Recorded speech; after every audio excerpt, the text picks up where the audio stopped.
Banguigna. Vous avez vu cette vidéo du Parlement du Rire? La vidéo a presque 1 million de vues. Dans la vidéo, il y a un blanc qui joue le rôle d'un mafioso. Dans les commentaires, c'est gâté. Tout le monde a aimé. Il est tellement bon que Willy Dombo a dit: Incroyable ce qui se passe ici au Parlement. Buenas tardes, hein? Ouais, j'ai vu un grand acteur américain passer ici. N'est-ce pas, vous faites du cinéma maintenant? Ce monsieur, c'est Luis Marquez. Vous le savez peut-être pas, mais ce qu'il réalise et ce qu'il a réalisé en Côte d'Ivoire, c'est incroyable. Est-ce que vous vous rappelez de ça?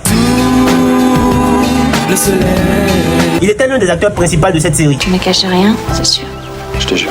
Sous le soleil, qui a eu un grand succès dans le monde entier. Normalement, on pourrait dire qu'il vivait la vie de star, ça allait. Mais le gars, il rêvait d'ailleurs. Pendant que beaucoup d'Africains voulaient partir en Europe, lui, il voulait venir étudier en Afrique. C'est comme ça, en 1991, la star Luis Marquez débarque en Côte d'Ivoire. Il est tombé amoureux de la culture ivoirienne. Le gars qui devait rester 6 mois, il est resté 38 ans. Mais avec un objectif en tête: faire rayonner la culture africaine, la culture ivoirienne dans le monde entier. Il crée alors Alma Productions. Et là, boum, en 2021, il produit les 3 Lascar. Record d'entrée en Côte d'Ivoire. Il a battu un record. Vous pensez que c'est fini? Non. 2023, bim encore. Là, il réalise et coproduit avec la grande Kadi Touré, Marabout Chéri. Marabout Chéri a fait quelque chose d'incroyable. Déjà, il a battu le record de 3 Lascar. Et Marabout Chéri s'est sold out pendant plusieurs mois.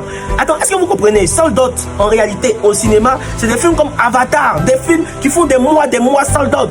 Marabout Chéri, un film ivoirien, a pu battre des films américains au box-office. Et c'est pas fini. Cette même année-là, au Nissa, c'est comme le Ballon d'Or, mais pour le cinéma. Marabout Chéri a remporté 6 prix. C'est du jamais vu. Le gars a quitté la célébrité pour venir vivre dans l'ombre, batailler pour le cinéma africain avec respect et humilité. Et vous pensez qu'il est rassasié?